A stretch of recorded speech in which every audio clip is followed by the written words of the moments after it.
Olá pessoal, aqui é o professor Bruno e nesse vídeo eu vou fazer a resolução e comentários das questões da prova de primeira fase FUVEST Vestibular 2019. Como sempre, você vai encontrar aqui na descrição do vídeo o link para a prova, a prova oficial lá no site da FUVEST e também o link para me seguir em outras redes sociais. E além disso, se você não é inscrito aqui, cogite se inscrever no canal, ativar as notificações e vamos direto aqui para as questões, começando com a questão 80, que diz o seguinte: o Arco do Triunfo é um fragmento de muro que, embora isolado da muralha, tem a forma de uma porta da cidade. Os primeiros exemplos documentados são estruturas do século II a.C., mas os principais arcos de triunfo são os do Império, como os arcos de Título, de Sétimo Severo ou de Constantino, todos no Foro Romano e todos de grande beleza pela elegância de suas proporções, Aí nós temos aqui Introdução à Arquitetura das Origens ao século XXI, é o texto do autor aqui, do Pereira. Então, dentre os vários aspectos da arquitetura romana, destaca a monumentalidade de suas construções. A relação entre o Arco do Triunfo e a história de Roma está baseada. Bom, galera, vamos lá. Ele fala dos arcos desses imperadores e quando a gente fala Arco do Triunfo, automaticamente na nossa cabeça vem o grande Arco do Triunfo de Napoleão Bonaparte em Paris, Todo mundo já viu por foto, pelo menos, esse monumento, que é sempre associado a vitórias militares, a conquistas, É uma forma de mostrar a grandiosidade daquele governo. Então, vamos olhar aqui as alternativas, processo de formação da urbe romana, ou seja, da parte urbana, e de edificação de entradas defensivas contra invasões de povos considerados bárbaros. Só que aqui tá, pessoal.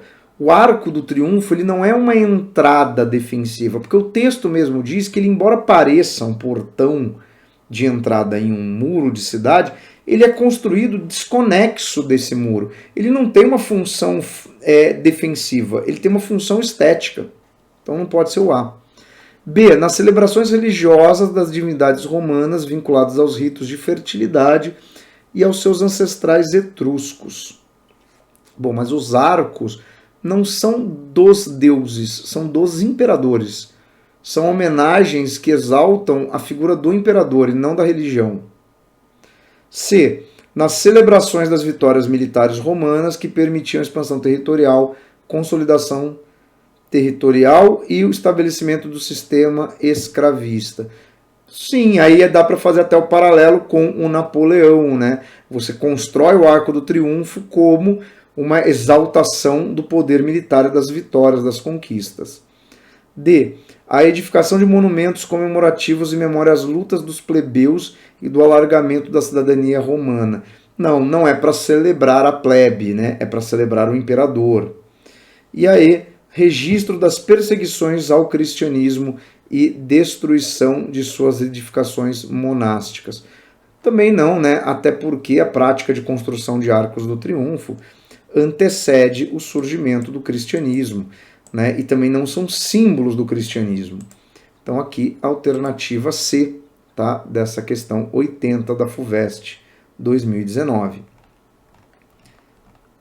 Bom, agora aqui a questão 81, Os comentadores do texto sagrado, a Bíblia, reconhecem a submissão da mulher ao homem como um dos momentos da divisão hierárquica que regula as relações entre Deus, Cristo e a humanidade, encontrando ainda a origem e o fundamento divino daquela submissão na cena primária da criação de Adão e Eva e no seu destino depois da queda.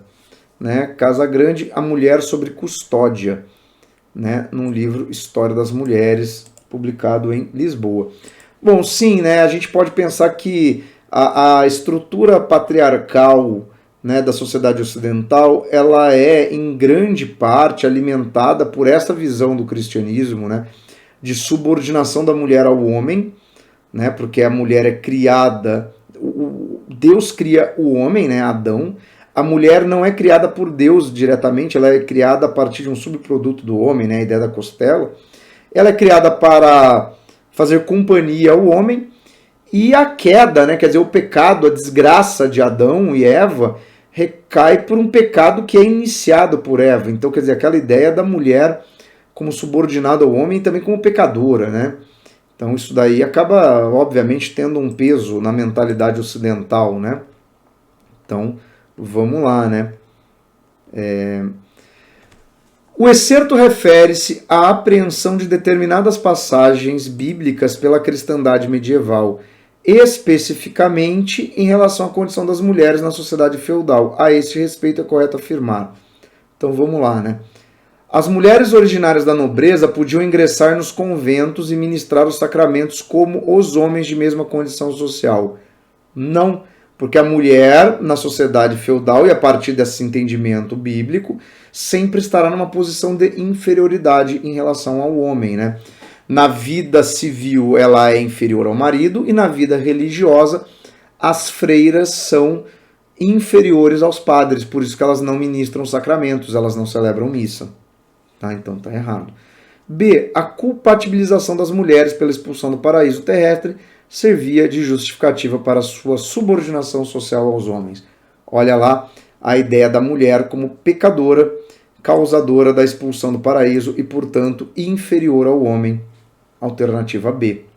Mas vamos ver as outras, né?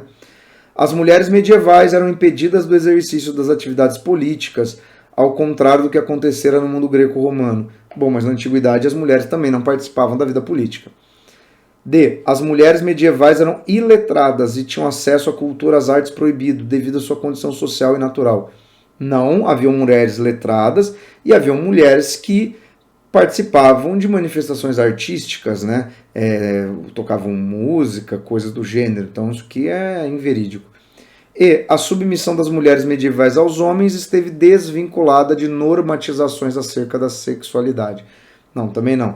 É óbvio que papéis de gênero e papéis de sexualidade estão sempre entremeados, né? Obviamente você tem que pensar aqui também que a sexualidade feminina era estabelecida como complemento às vontades masculinas.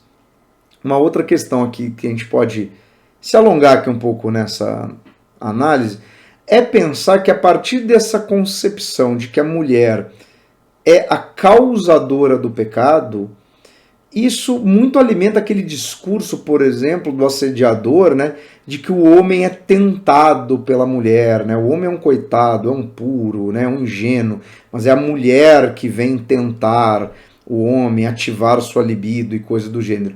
Isso é um discurso que é propagado da Idade Média até hoje, pessoal. Então, aqui na questão 81 era a alternativa B, tá?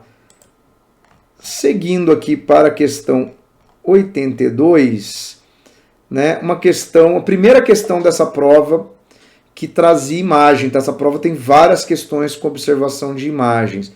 Bom, temos aqui uma imagem, né, uma pintura do Lazar Segal, navio de imigrantes, produzida ali entre 39 e 41, então contexto da Segunda Guerra Mundial, quando é feita, tá? Óleo com areia sobre tela é a técnica que ele usa. E vamos lá, né? Essa imagem é uma reprodução de. Então, aqui vamos olhar as alternativas e na necessidade de olhar a alternativa e a gente volta na imagem. A. Uma pintura impressionista, marcada por pinceladas soltas e pela temática da imigração americana para o continente europeu.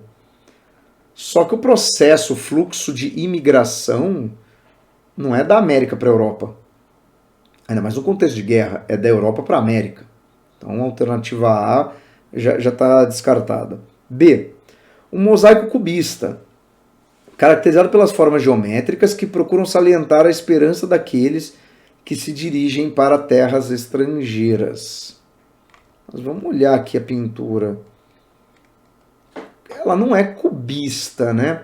O cubismo são formas geométricas, né? Não é uma tentativa de retratar formas mais realistas, né? Então aqui não é cubista, né, cara? Cubista é Pablo Picasso, né? Aquela coisa mais diferente nas formas, né? Então não. Alternativa C. Uma pintura expressionista que reforça o sofrimento dos que se deslocavam num contexto de perseguição e intolerância. Pode ser. A estética é expressionista, expressa um sofrimento. Né? Se a gente olhar bem com atenção aqui a imagem, né, você vê que as pessoas estão todas amontoadas no navio, né? Parece ser uma cena um pouco aterradora, então pode ser o sofrimento, pode ser. D. Um painel surrealista que procura destacar o subconsciente atormentado daqueles que deixam seus locais de origem. Não, não é surrealista, primeiro porque está tentando ali reproduzir uma realidade, mais ou menos como ela ocorre, né? Embora não seja uma pintura extremamente realista na sua forma, não é surrealista, né? Surrealismo são temáticas, né, que dos sonhos, né? Salvador Dalí, é outra estética. E aí, é uma pintura futurista, influenciada pelas referências de modernização e tecnologia, característica da primeira metade do século XX. Mas não, né? Não é futurismo ali, né? Futurismo teria que ser uma pintura do navio, né? Da máquina, e não das pessoas. Então você acabaria concluindo que é sim um expressionismo, né? E a resposta, a alternativa adequada é a alternativa C. Tá? E aí, na sequência, vamos lá. Questão 83, uma questão que não tem texto, né? Aquelas perguntas da FUVEST bastante diretas. Sobre a Revolução Cultural da China, 1966, é correto afirmar que se tratou de... Então, galera, aqui não tem jeito, ou você sabe ou não sabe, né? Que é um movimento que você tem na China de valorização de certas práticas que seriam associadas, né, a valores verdadeiramente populares, verdadeiramente chineses, né, sem, por exemplo, incorporar elementos estrangeiros, né, que são vistos como deturpadores da cultura. Então vamos lá. A. Um movimento dirigido por intelectuais e estudantes contra o governo ditatorial de Mao Tse-tung. Não, porque faz parte, né, do regime instituído por Mao Tse-tung, né, faz parte da Revolução Chinesa. Proposta encaminhada pelos camponeses em busca da retomada de raízes shintoístas da China imperial. Não, porque também não é uma volta ao tradicionalismo de práticas da China imperial. Porque a Revolução Chinesa tem essa coisa também complicada, né? Ao mesmo tempo que eles querem superar certas tradições muito associadas ao império, eles também querem preservar aquilo que eles entendem como sendo cultura chinesa, como oposição ao imperialismo, né? Mas não pode ser a alternativa B. C. Reação dos intelectuais refratários ao regime comunista que pretendiam restaurar o mandarinato. Bom, é a mesma questão da alternativa B, só que está trocando os camponeses pelos intelectuais. Só que a Revolução Cultural não foi proposta pelos opositores, ela foi proposta pelo governo revolucionário da China. Então não pode ser. Expurgo de cunho anti-intelectualista que recusava as influências ocidental e soviética. Sim, expulsar aquilo que não era chinês, né? Aquilo que vinha do socialismo soviético, porque o socialismo maoísta ele tem características diferentes, né, do socialismo soviético, que nessa época já era governo de Stalin, e também recusa as influências do Ocidente. Tá? Então, sim.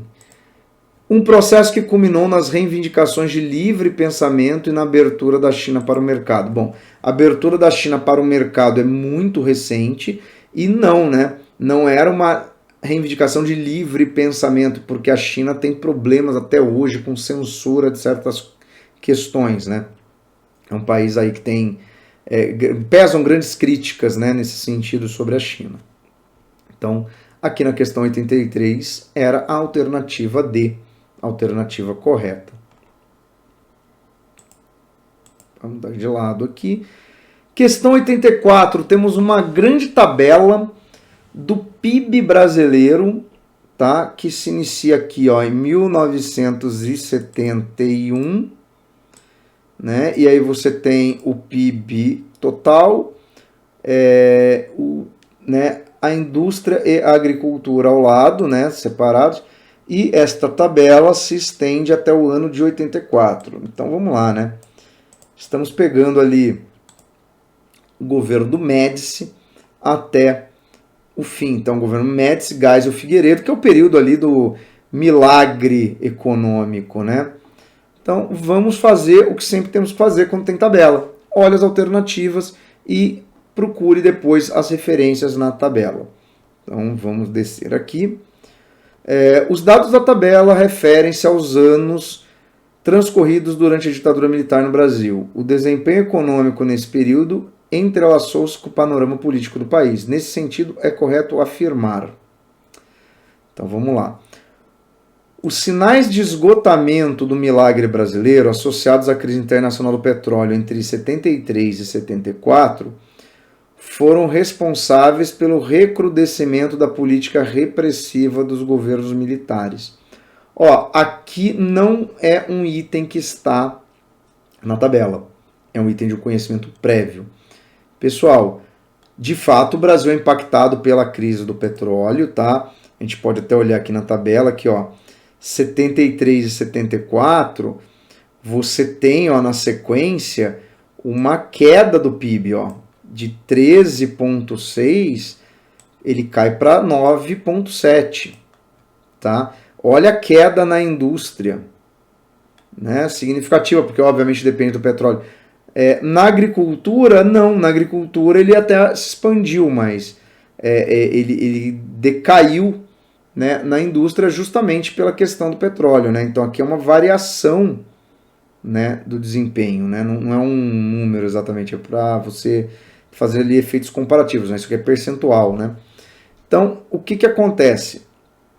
Você tem um impacto, mas aqui ele está falando de recrudescimento da política repressiva, ou seja, houve um aumento da política repressiva por parte do governo militar, e não, porque esse é o período que marca aquele início da transição que o Geisel anuncia, né, com uma abertura lenta e gradual que vai culminar em 78 com o fim do AI-5.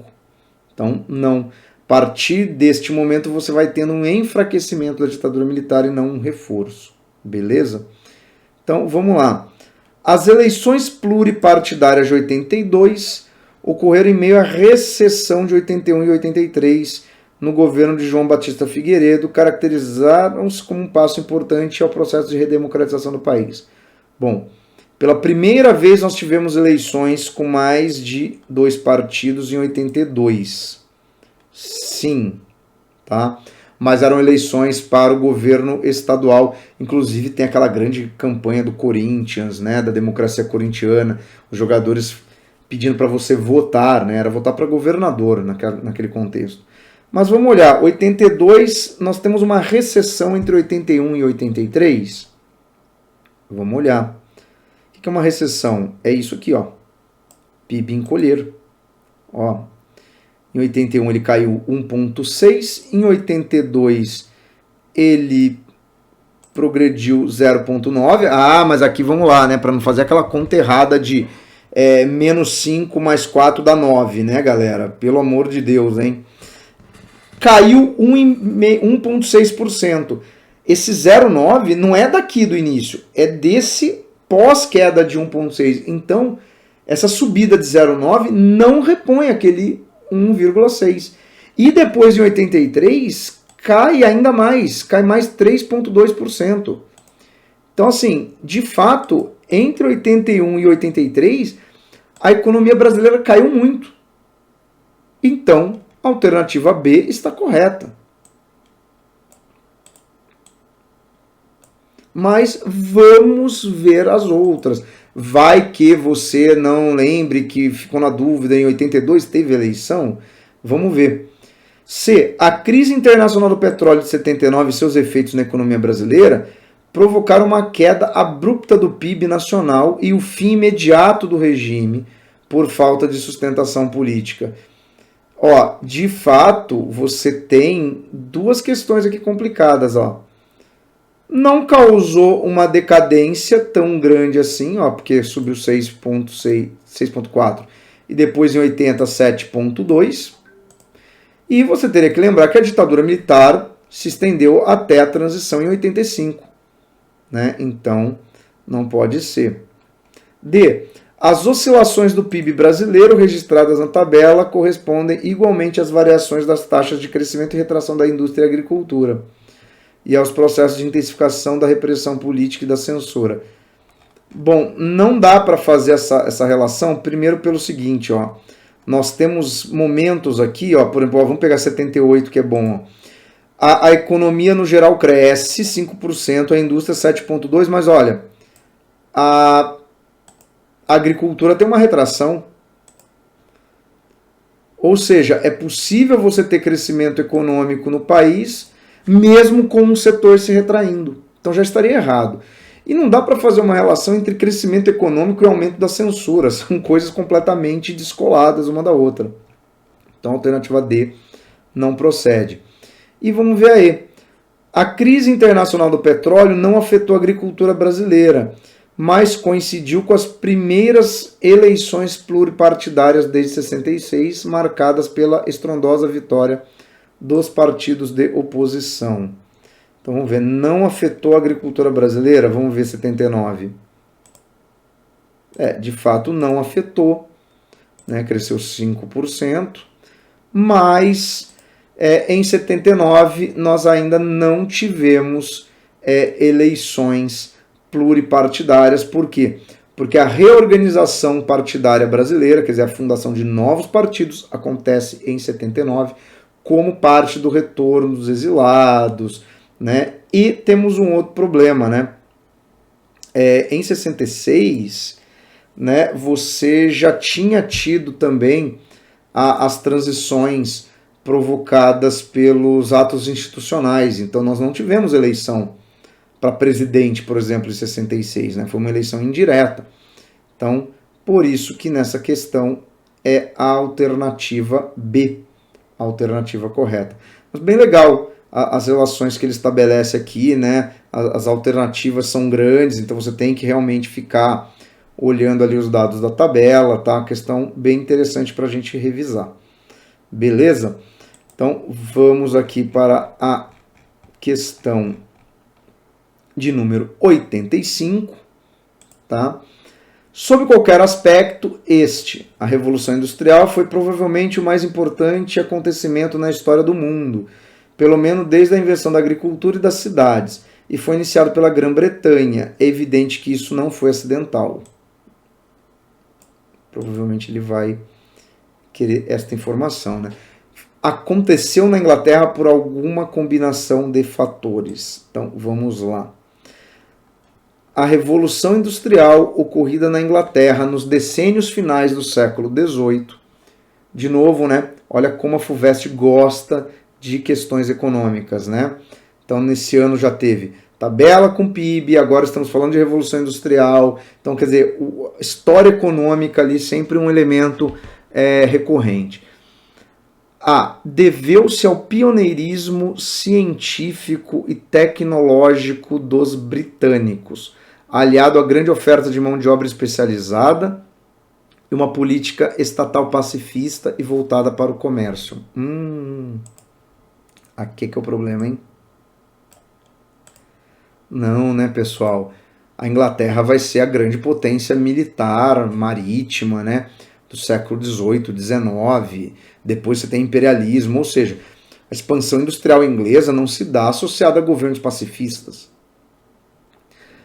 Originou-se das profundas transformações agrárias expressas pela concentração fundiária, perda da posse de terra pelo campesinato e a formação de uma mão de obra assalariada. Aqui é uma menção aos cercamentos, né? Ao processo de privatização da terra e a expulsão da mão de obra dos camponeses para o meio urbano, o que dá origem ao exército industrial de reserva, né? Quer dizer, aquela massa de desempregados que aceita trabalhar em condições cada vez mais precárias, né? Péssima remuneração e também uma grande oferta de mão de obra disponível para alavancar processos industriais.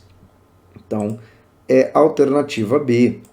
Mas vamos ver aqui se tem outra melhor, né? Mas provavelmente não vai ter nem muita dúvida das outras. vinculou-se à derrocada da aristocracia e à ascensão da burguesia, orientada pela política mercantilista e sintetizada na filosofia de Adam Smith. Então, o problema é falar na derrocada da aristocracia, né? Que é a nobreza pautada pela posse de terras. Por quê? Dados os arranjos políticos da Inglaterra, a aristocracia seguiu sendo a classe social relevante, né, até o século XIX, né, que é, vamos dizer, meio aquele enredo de orgulho e preconceito, né? Então, a aristocracia não perdeu a relevância, né? D. Resultou da supressão das leis protecionistas de inspiração mercantilista, combate ao tráfico negreiro com vistas à conquista de mercados externos consumidores. Não, isso não são causas da industrialização inglesa, né? Inclusive as leis protecionistas, a certa medida, protegiam a indústria nacional, né? Fizeram com que ela se desenvolvesse. Os ingleses, eles defendem fim de lei protecionista para os outros, não para eles, né?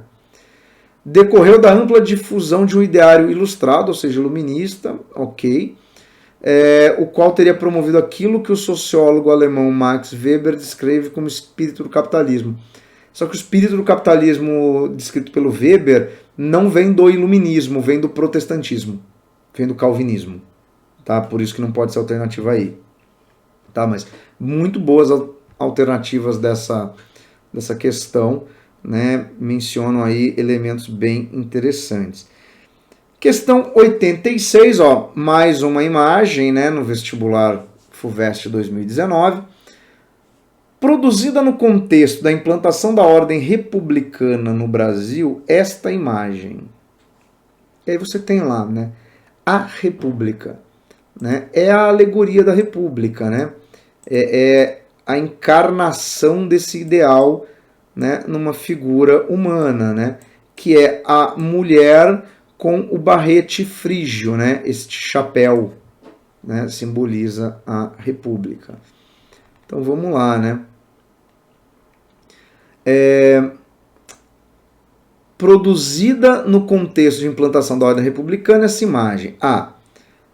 Caracteriza a representação cívica inspirada na Revolução Francesa. Sim, né? Adequada ao projeto democrático estabelecido pelos republicanos brasileiros. Só que o projeto republicano brasileiro não era democrático. Pouquíssima gente votava na República Velha. Então não, né? B. Faz uso alegórico de um tema clássico para expressar o repúdio à exclusão da participação feminina nas instituições políticas do Império. Isso é muito recorrente nas questões que analisam imagem dessas alegorias, tá? Por quê? Porque sempre são figuras femininas, embora usadas em contextos em que as mulheres não terão direito político. Então, é a liberdade, é a justiça, é a república. São sempre figuras femininas, sempre alegorias femininas, porém usadas em contextos em que as mulheres não têm participação. Mas aqui não é um repúdio, tá? Não é isso, não é em tom de crítica que é uma figura feminina. C. É uma alegoria da liberdade, da pátria e da nação que contrasta com os limites da cidadania na nova ordem brasileira. Que limite é esse? Justamente o uso de uma figura feminina em um contexto de direitos políticos estritamente limitados aos homens. Então, aqui pode ser a C mesmo. D. Emprega símbolo católico como estratégia para obter a adesão da igreja e diminuir a animosidade dos movimentos messiânicos. Mas que símbolo católico temos aqui? Não temos nenhuma menção a cristianismo nessa imagem. Não tem nada que possa ser associado ao cristianismo. É expressão artística do projeto positivista de divulgar uma concepção de sociedade brasileira sintonizada com os ideais de eugenia. Mas a eugenia é a tese da supremacia branca, da superioridade de uma raça. E não é uma questão de eugenia. Ah, mas é uma mulher branca. Sim, mas isso não significa necessariamente uma adesão a ideias de eugenia, tá? Então, aqui é a alternativa C, alternativa correta, tá? Usava-se esse tipo de alegoria porque era o padrão, tá, estético, tá? Isso também era usado na Europa, basta você ver Estátua da Liberdade, feita na França, depois reproduzida em escala maior nos Estados Unidos. Aquela alegoria, né, a liberdade guiando o povo, né, da Revolução de 1831 na França. Então você tem, né, esse uso dessa mesma estética, tá? Bom, aqui vamos primeiro à questão 87. É difícil acreditar que a Revolução Francesa teria sido muito diferente, mesmo que a Revolução Americana nunca tivesse acontecido. É fácil mostrar que os americanos não tentaram uma semelhante ruptura substancial com o passado, como fizeram os franceses. No entanto, as duas revoluções foram muito parecidas. Sim, né? E a Revolução Americana, né, independência dos Estados Unidos, é anterior à Revolução Francesa, né? Então, com base no texto, seus conhecimentos acerca da Revolução Francesa e do revolucionário processo de independência dos Estados Unidos, assinale a afirmação correta. Bom, vou colocar todas as alternativas aqui enquadradas. Deu? Então vamos lá. A Revolução Norte-Americana repercutiu pouco nos movimentos liberais da Europa, e mesmo na França da época da Ilustração, seu impacto foi mais de ordem econômica do que política.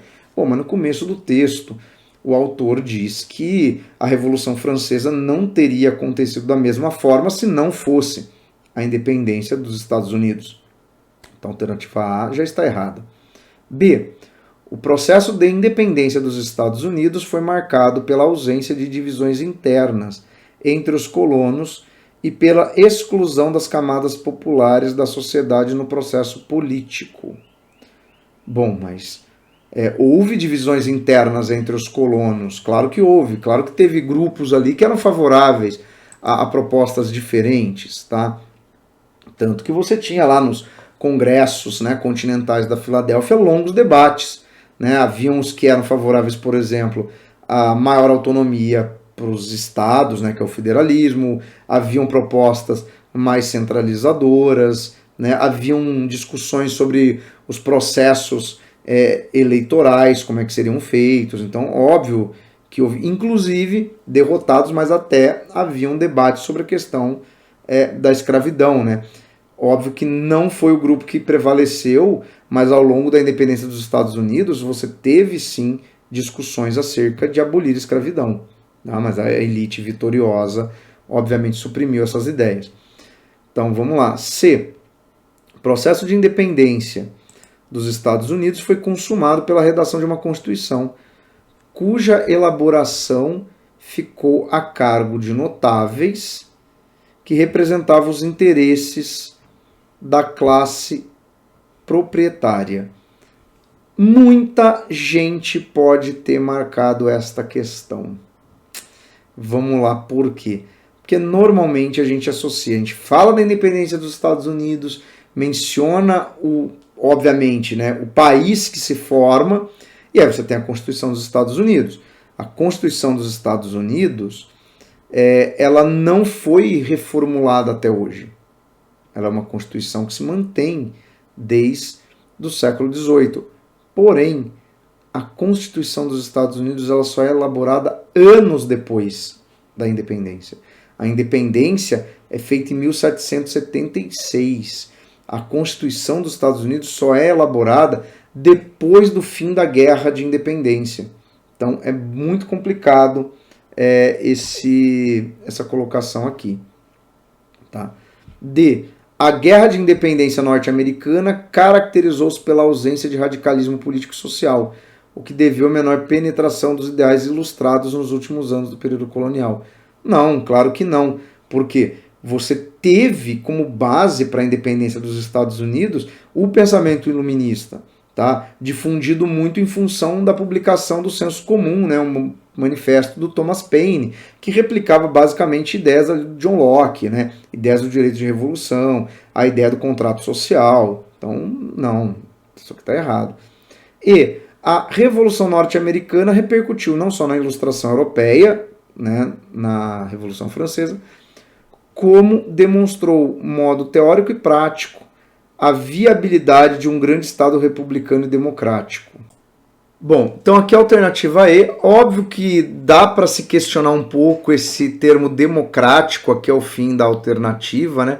Porque de fato, né, democracia nos parâmetros que nós compreendemos, os Estados Unidos só veio a apresentar muito recentemente, né? Com o voto feminino, com o fim das leis que segregavam negros, né? E, portanto, impediam o exercício do voto. Mas o problema da alternativa C, que eu concordo que induz muita gente a marcá-la, é essa questão justamente de que a independência já tinha sido feita quando a Constituição foi elaborada. É por isso que a gente não pode marcar a C, tá? Mas concordo que é uma questão que gera debate e que induziu muitos candidatos ao equívoco quando essa prova foi aplicada. Bom, a questão 88 fala da África do Sul, tá? Em julho de 1995, a seleção de rugby da África do Sul conquistou a Copa do Mundo dessa modalidade esportiva ao vencer a equipe da Nova Zelândia, 15-12, na cidade de Joanesburgo. O capitão sul-africano, François Pienaar, recebeu a taça destinada à seleção campeã das mãos de Nelson Mandela.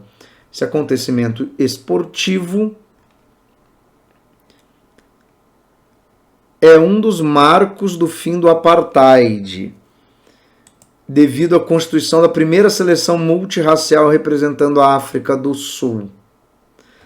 Bom, é a ideia de um esporte muito praticado na África do Sul, né? Um país de uma elite branca que até o apartheid você só tinha brancos, obviamente, na seleção, mas o Nelson Mandela já era o presidente na época, né? Um presidente negro. Então é um marco do fim do apartheid, né? Então é bastante coerente você marcar que é a alternativa A. Mas vamos ver. Tornou-se uma das justificativas para o veto a participação da África do Sul em eventos esportivos, devido à proibição da presença de atletas brancos. Mas não, brancos nunca foram segregados, né? Permitiu a vitória eleitoral de Mandela, apoiado pelos Boers insuflados pelo nacionalismo sul-africano. Mas o Mandela já era presidente nesse contexto, né? Então não pode ser. Desencadeou conflitos raciais entre negros e brancos devido às rivalidades entre os atletas. Não, foi um marco de superação do apartheid, né? E foi realizado graças ao conjunto de Nelson Mandela e Frederick Clark, agraciados por isso com o Prêmio Nobel da Paz. Mas aí você vai falar quem é Frederick Clark, né? E tem aquele filme, inclusive na época, que mostra, né, essa questão, né? Isso aqui estava muito avivado na memória das pessoas por conta do filme que mostrava, né, os atletas jogando rugby, brancos e negros e tal. Então foi o esporte usado ali como um elemento de não só de superação do apartheid, mas até de união nacional, né, dos sul-africanos. E aqui as duas últimas questões, né? A questão 89 trazia duas imagens. Observe as imagens das duas charges de Ângelo Agostini publicadas no periódico Vida Fluminense. Ambas oferecem representações sobre a Guerra do Paraguai que causaram forte impacto na opinião pública. A imagem 1 retrata Solano Lopes como o Nero do século XIX. A imagem 2 figura um soldado brasileiro que retorna dos campos de batalha. Bom, vamos lá, né? Aqui é a primeira imagem, que é o Nero do século XIX. Nero, imperador romano que incendiou a cidade, ou seja, aquele que é responsável pela destruição do seu próprio povo. Tá? Então ali o Solano Lopes, presidente paraguaio, né, com uma cabeça na mão, em cima de uma pilha de crânios, né, um cercadinho, né, algo meio típico de ditador, né, de autoritário, ficar num cercadinho, tal como um bebezão mimado, e ao fundo, né, o país em chamas. Por quê? Porque o Solano Lopes colocou o Paraguai em um conflito que causou a destruição do país, né? E a segunda é o soldado negro que retorna da Guerra do Paraguai e vê a sua mãe ali ao fundo sendo açoitada num tronco, né? Porque ela ainda era escrava. Essa segunda imagem apareceu em várias provas, né? Em pouquíssimos anos. Sobre as imagens, vamos lá, né? Atribui um caráter redentor ao chefe da tropa paraguaia, fixa o assombro do soldado brasileiro ao constatar a persistência da opressão escravista. Bom, a segunda parte está correta, a primeira não, né? Ele não é um redentor, né? Ele é um genocida, um destruidor. Então não pode ser. B. Denuncia os efeitos da Guerra do Paraguai entre a população brasileira e ilustra a manutenção da violência contra a população cativa. Então, muita gente marcou a B, mas tem um problema. O Nero é o cara que é visto como o causador da desgraça do próprio povo. Então, os mortos ali naquela imagem não são brasileiros, são paraguaios. Por isso que não pode ser a B. C. Reconhece os méritos militares do general Lopes e denota a incongruência entre o recrutamento de negros libertos e a manutenção da escravidão. De novo, a segunda parte está correta, mas a primeira não, né? Ninguém exalta méritos militares de quem perdeu a guerra, né? D. Personifica o culpado pelo morticínio do povo paraguaio, sim, atribui a culpa ao Solano Lopes, ele que colocou o Paraguai na guerra, ele é o culpado. E estimula o debate sobre o fim do trabalho escravo no Brasil. Sim, né, essa incoerência, né? Negros lutaram na guerra, mas a escravidão ainda existe e tal. E. Fixa atributos de barbárie ao ditador Solano Lopes, pode ser, né? Uma cabeça na mão. Sublinha a incompatibilidade entre o exército e o exercício da cidadania. Aí está incorreto, né? Porque é a ideia de que o cidadão serve às Forças Armadas, né? Então, aqui é, sem dúvida, a alternativa D, tá? Interessante que quase todas as alternativas, a segunda parte está correta, né? Menos a E, né? A E é a única em que a primeira parte estava correta e a segunda incorreta. E aí chegamos aqui à questão 90, a última questão da FUVEST 2019, em que temos o seguinte, né? A história do século XIX foi marcada pela tensão entre tradições políticas e intelectuais, que apelava ora para a força do nacionalismo, ora para o vigor das ideias internacionalistas. Indique a alternativa que traduz uma dessas tradições. Ou seja, pode ser tanto uma menção ao nacionalismo como ao internacionalismo, tá? Então vamos lá. Alternativa A. A formulação de alianças militares e a união de forças monárquicas e a abolição de fronteiras políticas contribuíram para minar o poder dos estados nacionais.